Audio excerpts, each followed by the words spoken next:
بسم الله الرحمن الرحيم. اللهم صل وسلم وبارك على سيدنا محمد وعلى آله وأصحابه أجمعين متتبعين الأوفياء. إن شاء الله يدخل عليكم رمضان بالصحة والسلامة وطول العمر وكل ما كتمنوا. مواقع التواصل هما هادوما، مرحبا بكم. كيف انتم؟ لاباس عليكم؟ إن شاء الله يجبركم هذا الفيديو وانتم بأتم الصحة والعافية يا رب. اليوم البنات غادي نعدل معكم واحد الرغيفات كيجيو بالسبانغ مزيونين بزاف، ان شاء الله ينالوا الرضا ديالكم ويعجبوكم. سمحوا لي اللقطه الاوليه كسحب لي كنصور وانا ما كنصورش. بنات هنايا ضفت نص كيلو د الدقيق الفينو او السميد مع كيلو د الطحين العادي. ضفت معاه شويه الخميره د الخبز، يعني راس معلقه صغيره، وضفت له شويه السكر والملح فقط. البنات بديت كنخوي الماء هانتوما كتشوفوا في العجانه وكنعجنوه حتى يرجع معنا، يعني مطاطي والدقيق ديالنا يخرج لنا الجلوتين ديالو كامل. هانتوما كتشوفوا البنات خليته واحد 20 دقيقه كيتعجن حتى كيكون معنا هيدا العجينه كتلتصق في اليدين، ولكن في نفس الوقت ماشي خفيفه. خليتها ارتاحت واحد 4 ساعه، ومن بعد هنايا في هذه المرحله هذه قوست كنكور كور. هانتوما كتشوفوا الحجم ديالو. غادي نخليهم عاود يرتاحوا للمره الثانيه على من نوجد معكم الحشوه ان شاء الله. نغطيو العجينه ديالنا ونجوزو للمرحله الثانيه. عندي واحد 4 البصلات غادي نغسلهم ونقشرهم ونطقطقهم. هنا البنات عملتها غير في الماكينه، غادي نجوز لها شويه هيدا، ما غاديش نطحن مزيان، غنخليها بصله باينه معنا.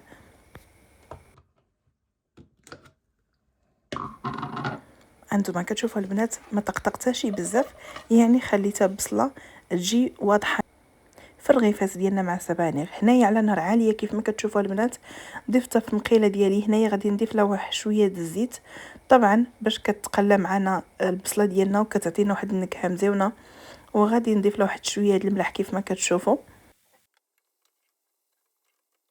صافي في هذه المرحله البنات غادي نحيد البصله ديالي، غادي نكتفي بهذا القدر، وغادي نجوز نطيب السبيناجي ديالي في نفس المقله. البنات غادي نضيف السبانغ اولا سبيناجي، هادو موصولين البنات، اذا جبتوهم ما موصولينش وصلوهم. غادي نضيف الكميه اللي انا باغياها كامله ونغطيها ونخليهم يطيحوا على خاطرهم.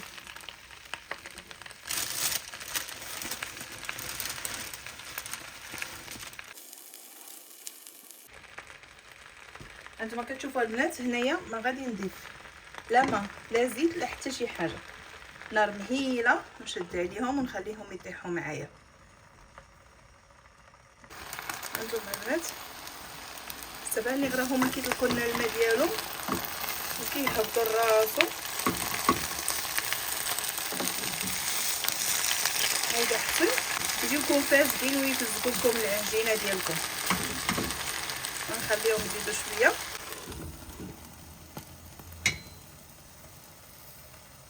هنا البنات كنقطعهم شويه هيدا بالمقص غير باش ما كيبقاوش معايا خيوطه.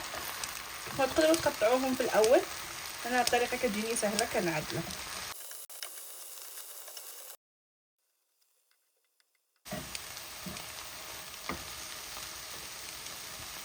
البنات صافي هنايا السبيناجي ديالي كيف ما كتشوفوها ما فيه حتى نقطه د الماء ما شاء الله. هنا غادي نضيف له ديك البصله اللي كنا حيدنا صافي، وغادي نطفي عليه النار البنات. ما غاديش نزيد له حتى شي حاجه، لا ملح لا والو. الملح عملتها في البصله، والجبن اللي غادي نضيفو له باقي راه حتى هو مالح. انا حتى نطفي عليها غادي نضيف شويه د الثوم بودره صافي فقط.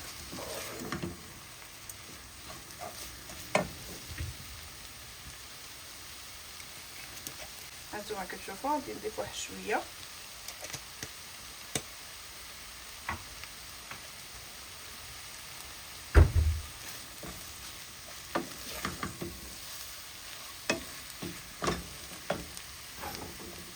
صافي طفيت عليها ولا ما طفيتش؟ صافي غنخليها تبرد البنات ونرجع معكم.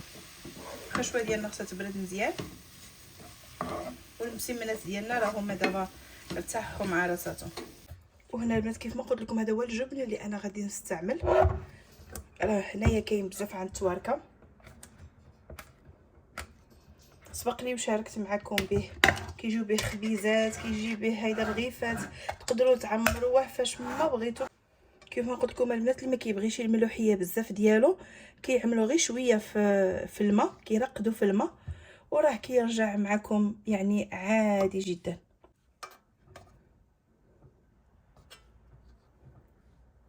انا كنقلل الملح من الطياب ديالي وكنضيفوه هو فقط، وكيجيني هو هذاك، ما عمرو ما كيجيني مالح صراحه الله. نتوما كتشوفوا،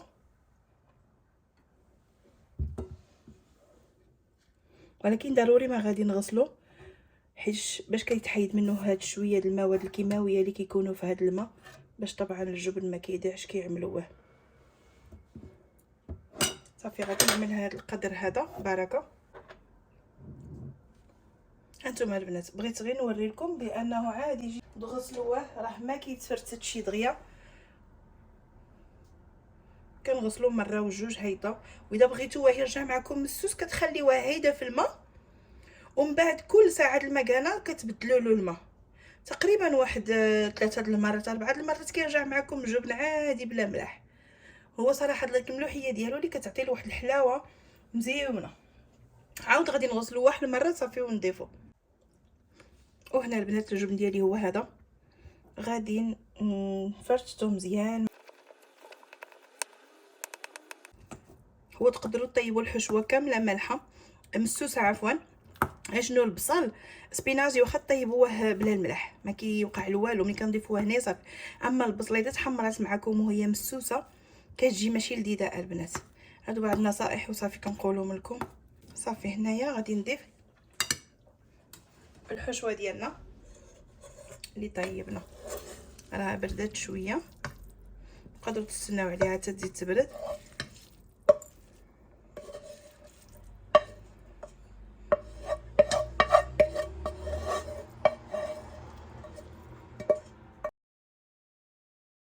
نخلطوا الكل مع بعضياتو.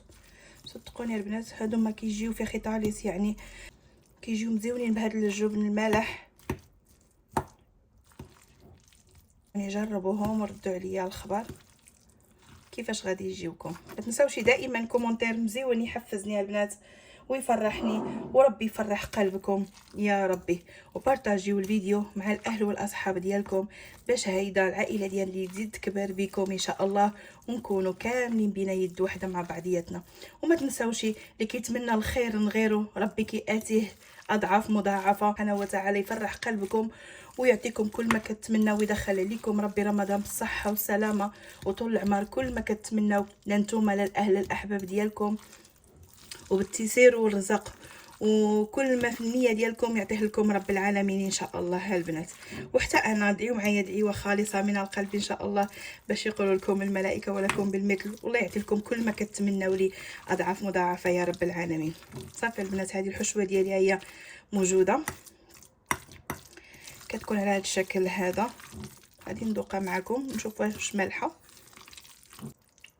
ما شاء الله والله البنات ما كنشكرها لكم، كتجي واحد الحشوه كتحمق. ما تخلطوش البصله في الاول مع سبينازي، لا عملوا البصله الاوليه ومن بعد ضيفوا سبينازي عاد بوحديتهم، في الاخر عاد ضيفوهم مع بعضياتهم. كتحسوا بديك النكهه د البصله وسبينازي كل واحد بوحديته ابارت فلنا البنات.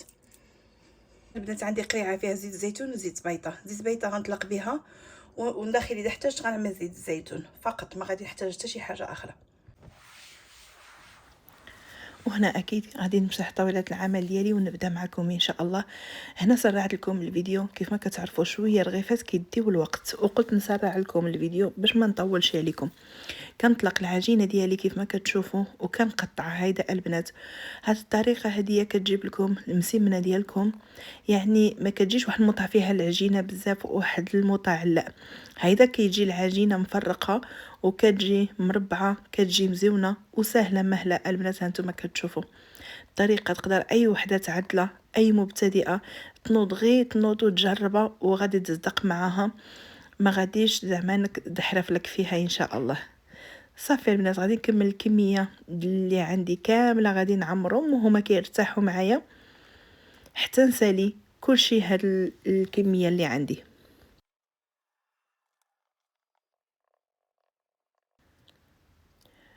وضيفوا زيت الزيتون هيدا في الداخل العجينه ديالكم. ملي تجيو تسرحوا العجينه ضيفوا زيت المائده. وهنايا هانتوما كتشوفوا كل طبقه كنضيف زيت الزيتون. يمكن في السابق ما بانت لكم شي. وكنحاول نعمل هيدا العجينه ديالي على شكل مربع باش كتجي معكم معوطه وكتجي صراحه الله غزاله وما تشبعوش منهم البنات. صافي هنا غادي نكمل الكميه د العجينه اللي عندي كامله ونجوز نطيب مره واحده، ما كيديو لا وقت لا والو. هنايا صافي البنات شوفني كيرتاحوا معنا دغيا دغيا كيتقرصوا، يعني ما كيكونش فيهم مشكل مره. وهنا سخنت المقلاة ديالي. هاد المقلاة مسكينه صابره معايا دابا تقريبا شي 8 سنين وهي معايا ما شاء الله. شويه في الاول لصقت لي شويه مده ما عملت فيها، جا الوقت انني خصني نبدلها، ولكن صراحه الله كتنفع دغيا دغيا. صافي كتكون كملتي الكميه اللي عندك كاملين. عملوهم البنات كيجيو روعه، عملوهم شهر رمضان علاش لا، تقدروا تعدلوهم في الكركاس ديالكم كيبقاو معكم مده ما كيوقع لهم حتى شي حاجه لان ديك الجبن اللي فيهم هو مالح كيخليهم اصلا يحافظوا على النكهه ديالهم، ما كيضيعوش دغيا. وهادو هما الرغيفات ديالي البنات كيجيو كيحمقوا كيجيو لذاذين.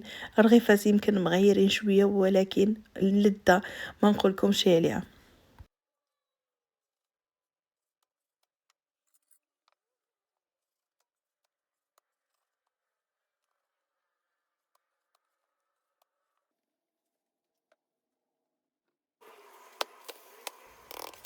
كيف ما كتشوفوا كاين اللي عملتهم دائريين وكاين اللي عملتهم مربعين، وكانوا هادو هما الرغيفات اللي انا عدلت معكم اليوم. كيجيو يا سلام البنات، عملوهم على الضمانه ديالي. ان شاء الله يكونوا نالوا الرضا ديالكم ويعجبوكم. هنايا غادي نفتح معكم وحده. انتم البنات ما كيجيوش كاع غلاطين، كيجيو رقاقين، وديك النكهه سبينازي مع ديك البصيله مع ديك الجبينه صراحه الله كيجيو كيحمقوا ما تشبعوش منهم. غير شنو من الاحسن كلهم وهم سخونين وعلى الضمانه ديالي كيجيو كيحمقوا. ان شاء الله الفيديو يكون نال الرضا ديالكم وعجبكم. وحتى لهنايا غادي نخليكم. استودعكم الله الذي لا تضيع ودائعه. دمتم في امان الله وحفظه. السلام عليكم ورحمه الله تعالى وبركاته.